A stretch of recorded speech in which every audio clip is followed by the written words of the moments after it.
Okay.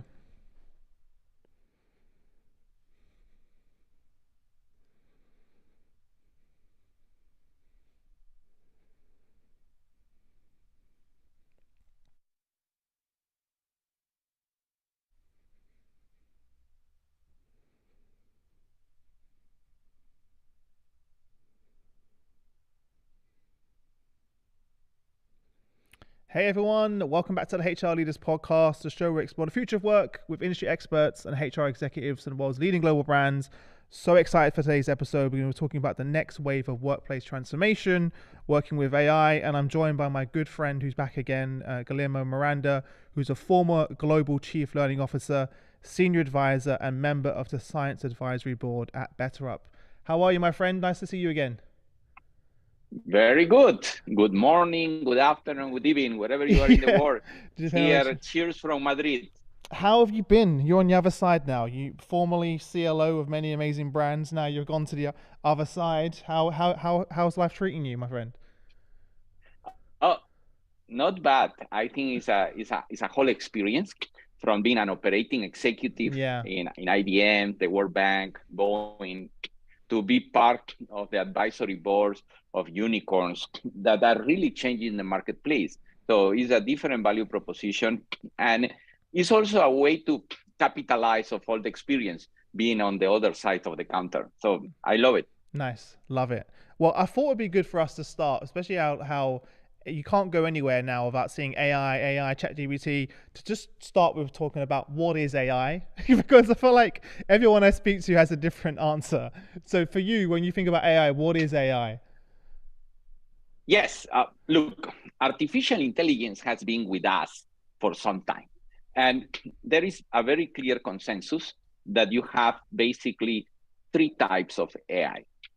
What they call, the scientists call the narrow AI, the general AI that we are starting to experience, and the super AI that is coming.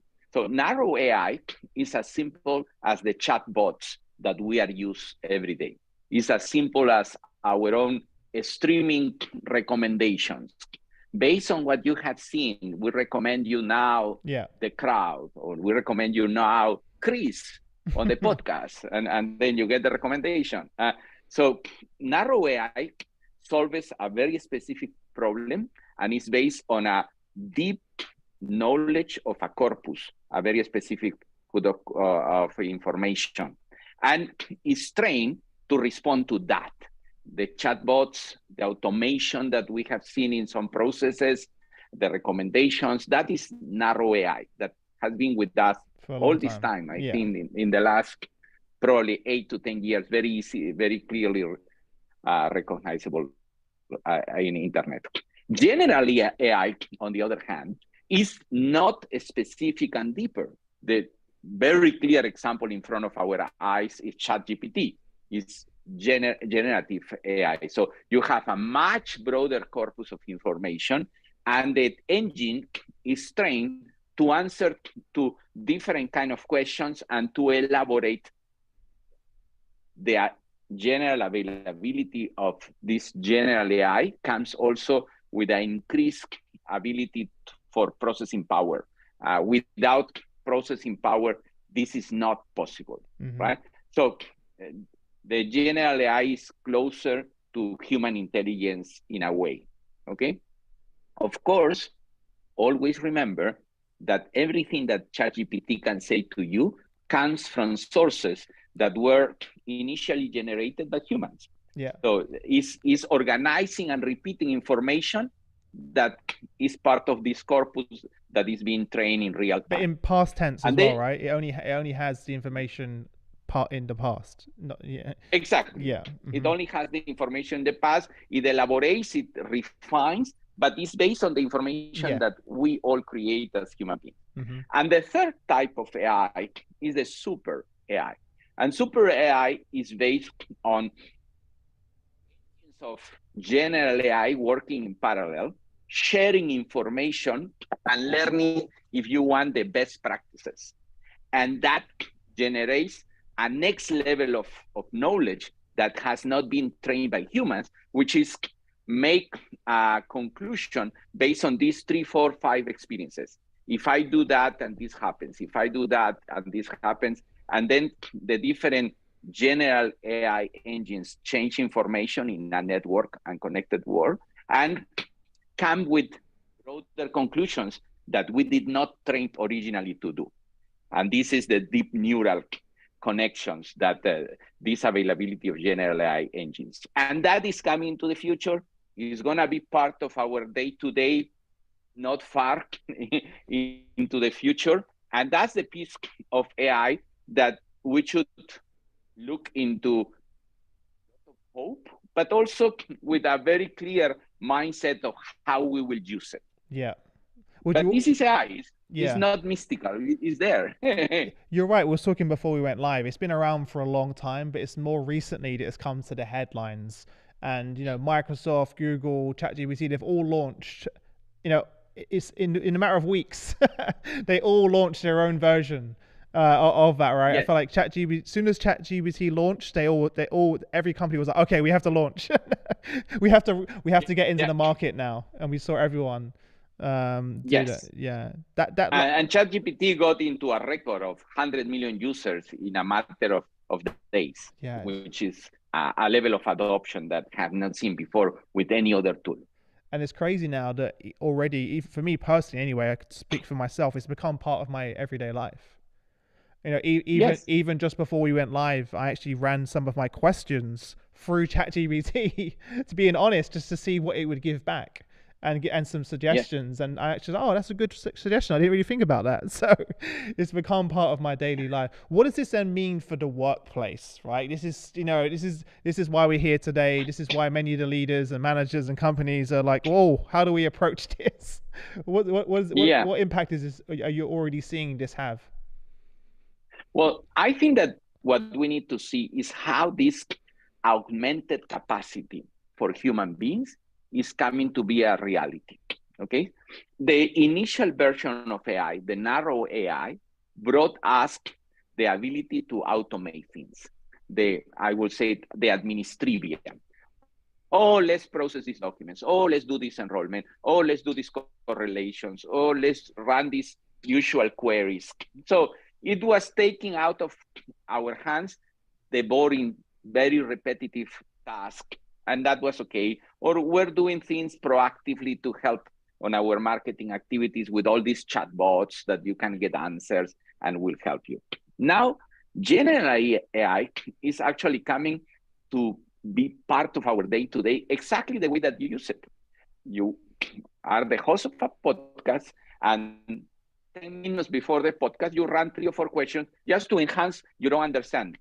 The previous version of that is I have to do research, or I have a research assistant that will do all and will prepare notes for me, so I'm be prepared. Now you have an enhanced capacity at your fingertips, and that is the same for people that is working in different fields. And now we are going to start seeing more and more use cases on how this general AI capability can improve the outcome of financial models, can improve the outcome of learning recommendations and the creation of learning pathways, can improve the outcome of how you elaborate routines for people that is coming back from recovery from a medical situation. Many, many areas in the current marketplace that we can see augmented. Mm-hmm. We have more ability to do things that we have before. And that will change the way that we work one more time. So if the first pass was digital transformation, the ability to digitize, have data to inform our actions, to iterate, now with this data and iteration, we will have also the ability to see around the corner that we did not have before. And that will change the way that we operate, we collaborate, we reshape some of the traditional roles. And as anything that we have seen before in terms of disruption into the workplace, we will adjust, we will accommodate, and there is a capacity of human beings about ingenuity, curiosity that is very difficult to get from machines. Yeah. Well, on that point, then, can you talk about like the right mindsets and say, let's say, mental agility that can help organizations take advantage of this wave of AI? Because it also that's something that I feel like we need to develop and support our Uh, leaders and managers with. Absolutely, absolutely, Chris. So when you have this kind of very deep transformation events, you can react two ways. You can react with fear and retreating into a corner, or you can react into let's learn more, let's understand, and let's embrace the future already. So for organizations, the first thing that is important is the mindset of how they embrace these changes that are coming. And the mindset should be a growth mindset. It should be the ability to, how can I do things better if I have now this capability? Okay. How can I incorporate this augmented capacity into my daily routines and redefine pieces of my day to day? How we can reinvent ourselves into the future. If we don't react that way, we are going to react with, oh, they are taking our jobs. Oh, I don't know if we will be able to control. Yep, there is always the people that see the half of the glass full instead of half of the glass empty instead of the half of the glass full. Mm-hmm. So I think the mindset is very important, but the mindset not just into, yes, this is new, but let's explore, let's understand, and let's embrace this to have better outcomes for our clients, better experiences for our employees.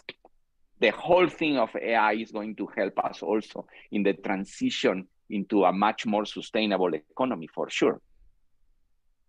Love that. When you were thinking about, you mentioned implications. I want to touch on that. What are the implications for companies and leaders that don't embrace AI? Well, the implications is that they will not have this ability to operate differently and feel the needs of their clients. They are going to be handicapped in a field that everybody, let's go to the tennis world. Okay. I've been playing tennis for some time. Initially, I wanted to be a tennis player, by the way, I have to confess that. Then I realized that I was not so good. So I started to run and I was 800 meters champion. So I did that well. But in the tennis world, you start playing with the rackets that were made of wood. Then you have the rackets that were made of aluminum. Then you have the rackets that were made of composite. And then you have the rackets that were made of clever. So if you are playing in the top circuits of tennis and you show up with an aluminum racket or a good, very well laminated, it's a piece of art, but you cannot play with Nadal with a good racket, and Nadal has the latest clever Yeah. racket. That's exactly what happens in the marketplace. You will be showing up, and the others will have all this tooling and say, "Oh, sorry, I missed something." Yes, you miss AI. Yeah. That's the immediate direct implication, that you will be playing handicap in a way. Yeah, I'll give you an example actually that came to mind of Yeah. my own question. Like last night, I want to. I automate everything. Even before we heard about ChatGPT, as a startup, as a founder of a business, I need to make sure I'm focusing my time and energy on high value tasks. And a lot of those are Yes. related to actually spending time with my team and having conversations, not doing sort of admin. So I kind of Yeah. outsource all of that. And then last night when I went home, I had an amazing podcast with a DEI leader, and it's coming out soon. And I wanted to create some content, but I was like, I don't have time because I want to spend time with my daughter. I want to be a present dad. And I was like, surely there's got to be an AI tool that automatically can edit my entire podcast for me. And lo and behold, there was. And Yes. I downloaded the tool and put in the video and the audio, and it automatically switched the camera angles and edited the whole thing. And I spent the rest of the evening with my daughter, relaxing and Yes. doing that. So I know it's a kind of a silly example, but these are the things that we can, as human beings, as parents, as dad, as leaders, we can spend time on more of the high value human touch tasks and sort of automate the rest. So yeah. Yes, yes, and you will find the other angle that probably you will not see immediately is that this augmented capacity will start to show us different ways to interpret, to do an interpretation of the same reality. we Human beings, we are used to routines and we have our own biases. So if you are editing a podcast yourself by hand, you will carry all your experience of editing podcasts and you will miss pieces of highlights than then an engine that can run 20 times faster and do simulations of different things will capture. So you are not just automating that and make it getting time, but you are getting a value of somebody that will not be biased with your own experience, that has unlearned that and can give you new ways, and then you can learn from that. So it's a very symbiotic process, I believe. Yeah. Well, a good example would be screening, right, for talent. If you use AI to do that, it doesn't carry the bias that exists of you personally, which is then going to make your candidate pool more diverse. Absolutely. And also depends on how it's trained. One concept, one concept that is very important. We started the conversation with what is AI, narrow AI, general AI, super AI. But there is another concept that is very important that is related with the corpus. Corpus is what is the information that is being made available for the engine to process and get the answers. Okay, and then the training of the engine, how you did the training of the AI engine.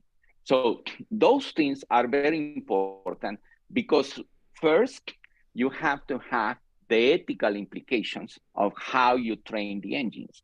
And then you have to have the biases clean up for the training process. There is a lot of examples of early narrow solutions, narrow AI solutions that were trained to recognize human faces. And guess what? We forgot that we have a lot of people that are brown, myself, including Latins or Black people.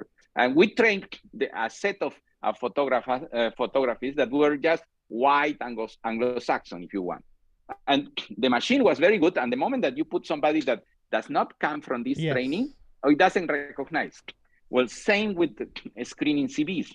You can train with the bias of look for the university title instead of look for the skills. Look for the skills. Yeah. And yes, you will have a very efficient tool that will just preserve your own biases to the future. So it's a moment that, exactly, it's a moment of a watershed moment that we can reset many of these things as well. I'm so happy you brought that up. It's such a very important point to make. Otherwise, you're just serving up the same thing over and over again. Exactly. It's one of the reasons why I have a plugin on Chrome that basically will allow me to be filtered different types of news and media. Because if you're on media websites or like YouTube, etc., it will just give you more of what you already search for. So you don't get exposed to new ways of thinking, insights, or challenged. So I made sure that I've installed that to make sure I'm constantly being fed different views and perspectives, as opposed to just feeding my own narrative back to me again. Exactly. I play that in my mobile phone. I have the more traditional, but I have DuckDuckGo. Yeah, exactly. DuckDuckGo. Yeah, exactly. Yeah. I use that, and yes, I review my traditional streaming and my Apple News if you want. But then I go to DuckDuckGo and I get NPR, I get BBC. So you are nurturing your own view in a different way, intentional. And that's part of the things. You have to be intentional. If you just go to the flow, maybe you are trapped into this situation of less cleanup on how you set up the engines for AI. What would you say? There's been a lot of talk around AI potentially replacing human jobs. Can you speak to that concern? Absolutely. So I think that change the narrative. Instead of replacing, we need to talk about reinvention. And reinventions will have for sure a potential to have pieces that are painful. Okay, so the way that workplace is configured now and the job design is done assumes that you don't have this augmented capacity. So when the talent and workforce planning people comes and say, okay, let's assume that now we have this augmented capacity, we need to redesign and we need to get the job done in different ways that most likely are going to be much more collaborative, much more iterative, much more value add, focus on the value add, not on the repetition of tasks, right? In that process, there are jobs that are going to be redesigned. There are jobs that are going to be reinvented. It doesn't mean that the people cannot be reinvented. And this is the responsibility of companies, governments, and communities and society in general. We need to reinvent ourselves to the next wave of transformation that comes with this general AI availability. And that reinvention requires us to acquire some new skills, to get used to work differently, and to be able to have this rhythm of with the ambiguity, okay? And we have seen this happen in front of our eyes with the COVID pandemic. We were able as society to very quickly shift and try to find new ways to operate as society.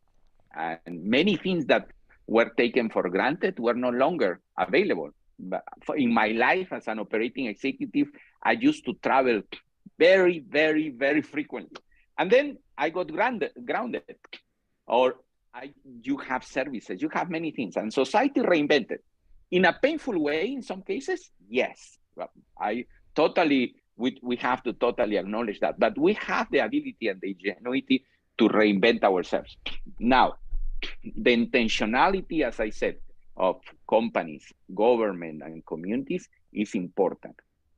Because if not, we will not be able to take society as a whole into this reinvention. There are going to be the pockets that are left behind.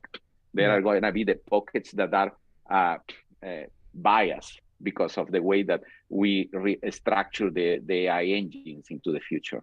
Well, what are some of the specific things that companies can do then to help with those skills of the future and help those employees? The first thing is to start using AI. So if there is any doubt about AI, general AI is here to help us, we need to start using. It's like the adoption of the narrow AI on the chatbots, on the marketing profession, on financial simulations. Yeah, there was an adoption slowly. Here probably is going to be faster. So intentionality of adoption is important. Second, intentionality of how this will impact across the board. So it's not about fixing one situation. It's about understanding across how this impact the whole talent life cycle of the employees, if you want, and be prepared for that.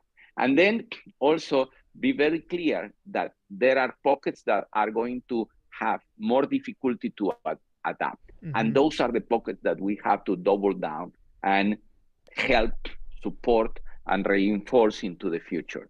So embrace the future, have intentionality to be very inclusive in the process, and put the mechanisms in place in order to help the whole community, the whole organization to come along in this reinvention process. If you don't do it, then you will have a fragmented reality. And that's the big risk for organizations. Yeah. What about in terms of the skills though? I know you're doing a lot of work around this area. What are those skills?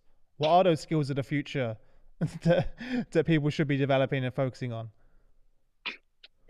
Well, I think that the skills of the future are based on three layers that are different. First, there are very clear foundational skills, and foundational skills in the sense of understanding what is AI.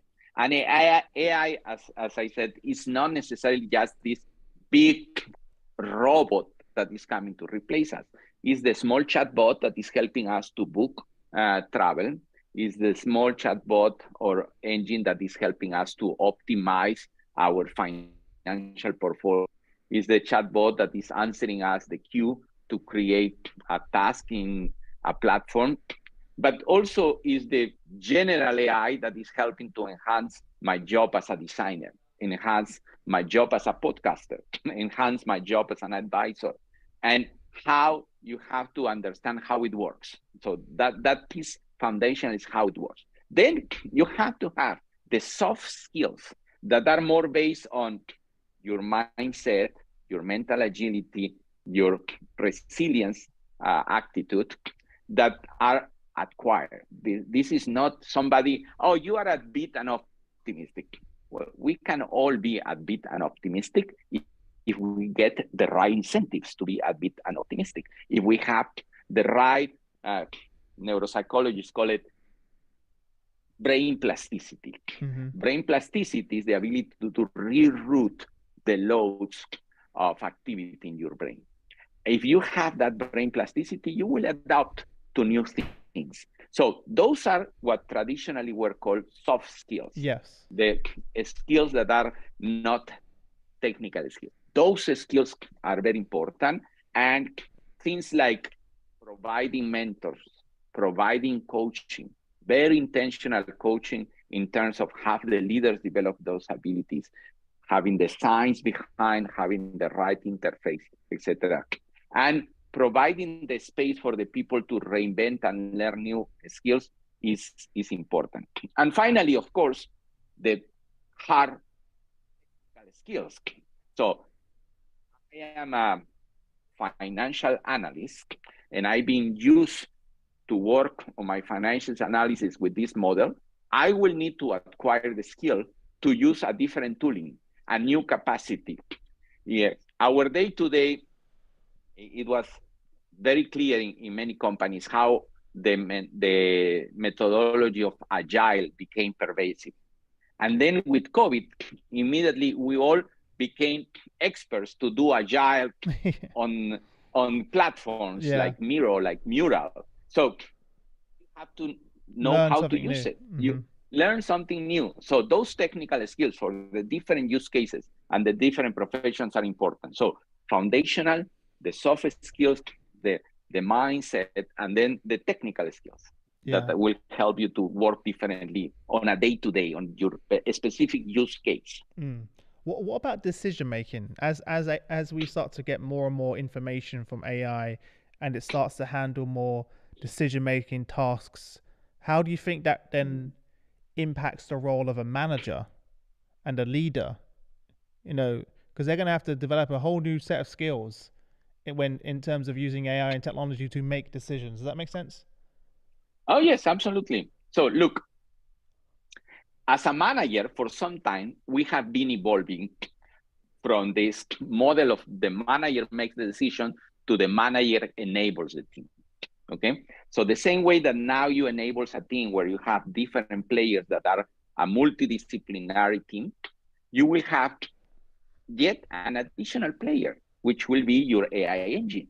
And the AI engine will bring scenarios to take action. The machine, in cases of investment or things, is not going to make the full decision. It's going to bring you scenarios and then you decide. The same way that you just did the research before you explain, I asked this, I got this information, and I decide to use these three sources of information. And knowing my experience, I disregard this other two. So that ability to manage this scenario is important. You will have an enhanced capacity to run a scenario. Now, on the other hand, more task-oriented things are going to be relegated to the AI engine. And that's the piece where a very clear ethical framework is important. We need to be conscious and we need to be very clear on where are we delegating some decisions. So managing the queue of medical appointments, okay? And managing the queue in the NHS in the UK. That's important. Yeah. No, you get a ticket and you get an appointment.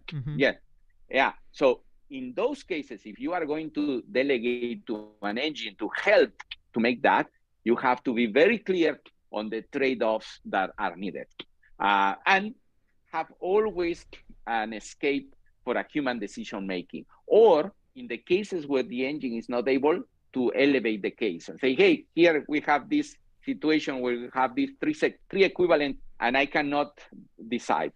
Do it as a human. So have this mechanism of opt-out for the engine when you are automating some of this decision making. But we are reinventing society, because we are inviting into our society an protagonist, a character that we didn't have before. So this is very important.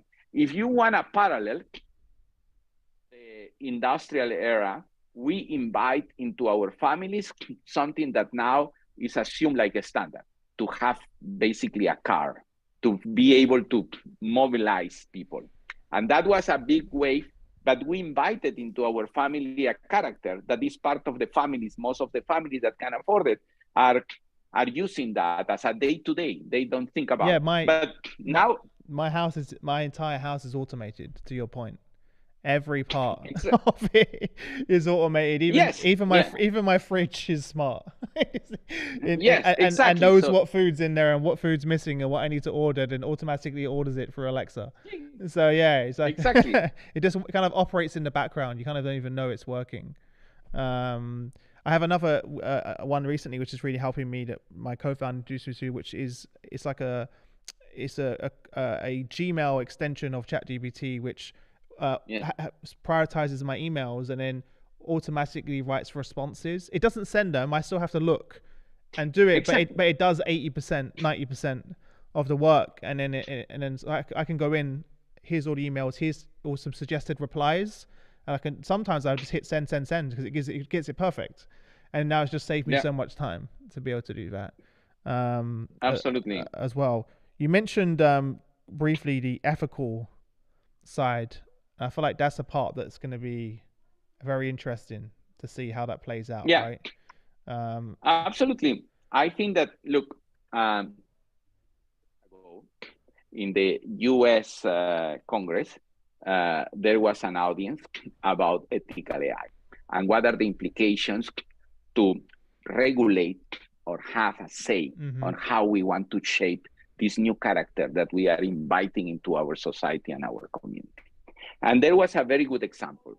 And one of these politicians said, look, guys, a few years ago, when we have all these social media platforms, government decided to step aside and let the innovation go.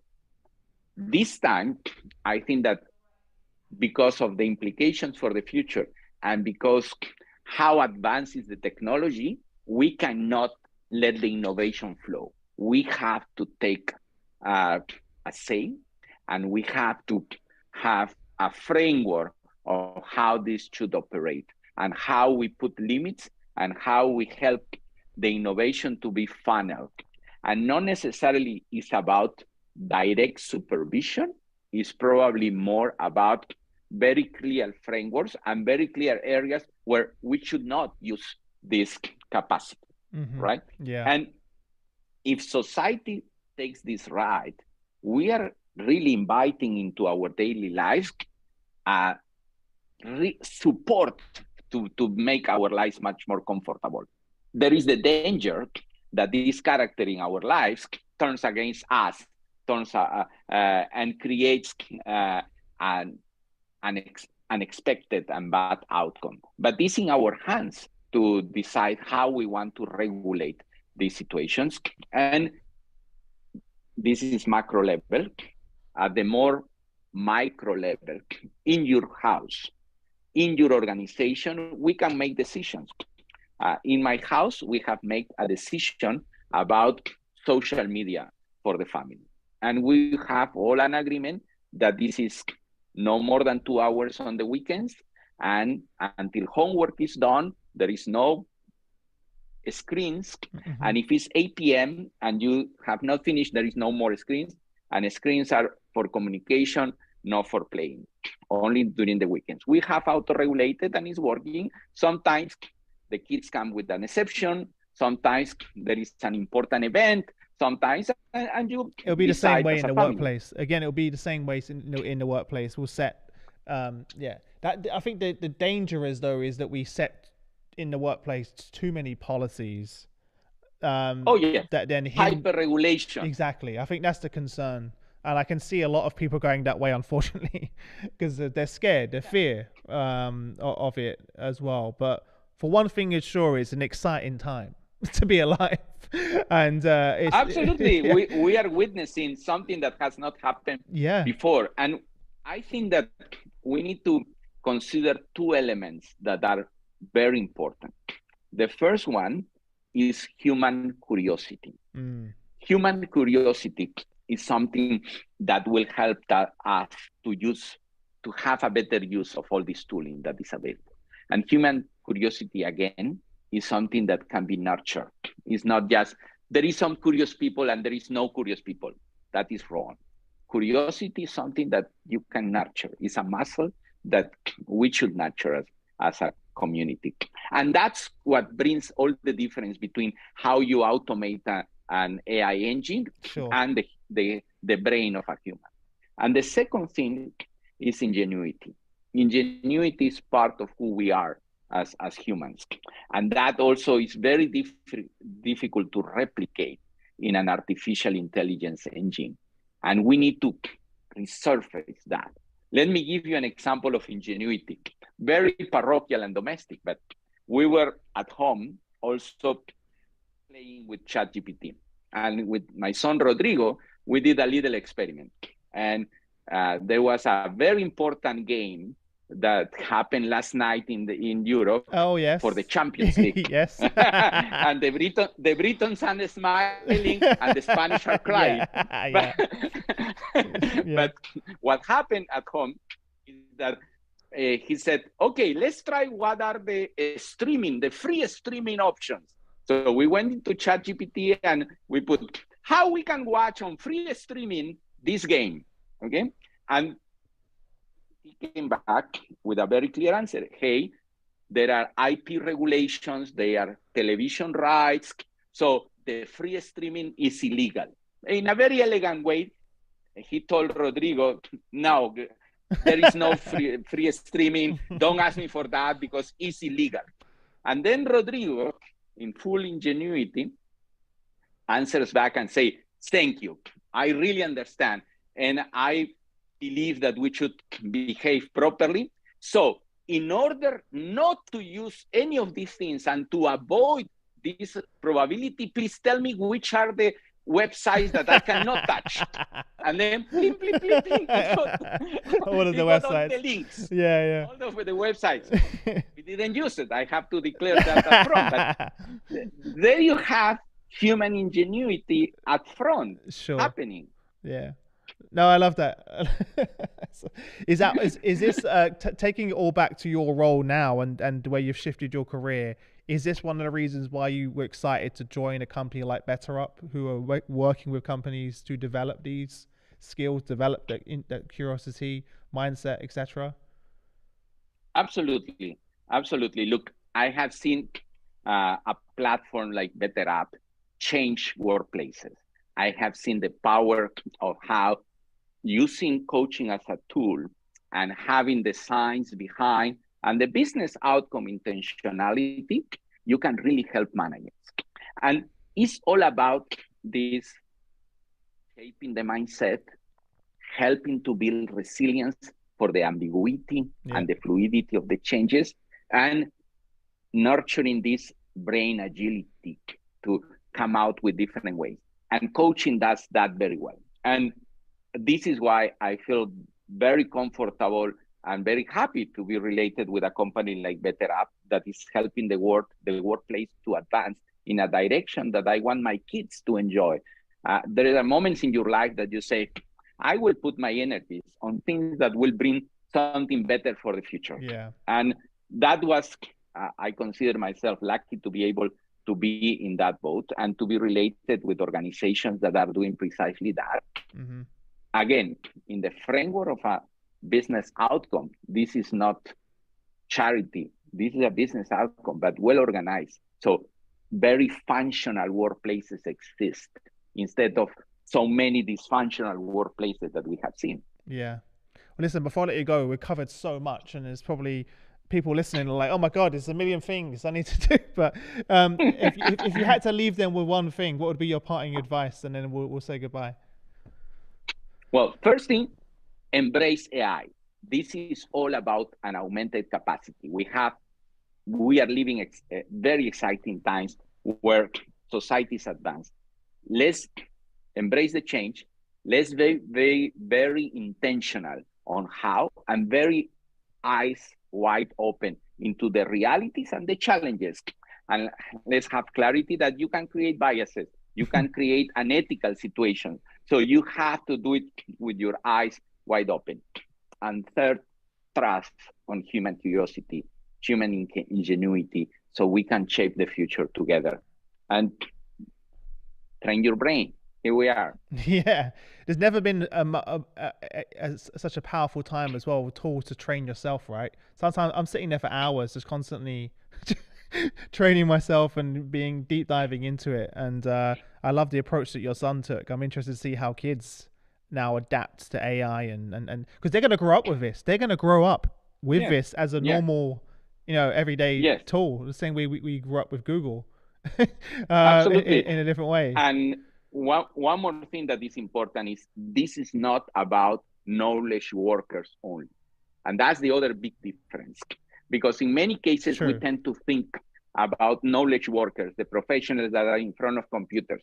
No, AI is changing the life of mechanics, changing the life of retail workers. It's changing the whole way that we organize work. And that's also extremely exciting. We have the opportunity to add value into before very administrative, boring tasks. Love it. Well, listen, it's always fun chatting to you. Likewise. I knew we wouldn't get through all of the questions in time, but we covered a lot. To be honest, you covered a lot. Yes. You did an amazing job. But for everyone listening, make sure you go follow Guillermo on LinkedIn. There, also go follow our friends at BetterUp. Thanks to them for helping support the show and us bringing this content to you. Also, if you're listening on LinkedIn right now, on my profile, there's a new feature where it's a little bell icon similar to YouTube. So make sure you hit the bell icon on our LinkedIn page, because that way, next time we go live, you will get a notification. So make sure you do that. And apart from that, enjoy the rest of your day, everyone. Thanks again, Guillermo, and I'll see you again soon. Goodbye, my friend. Absolutely. Bye bye. Good evening. Bye bye now.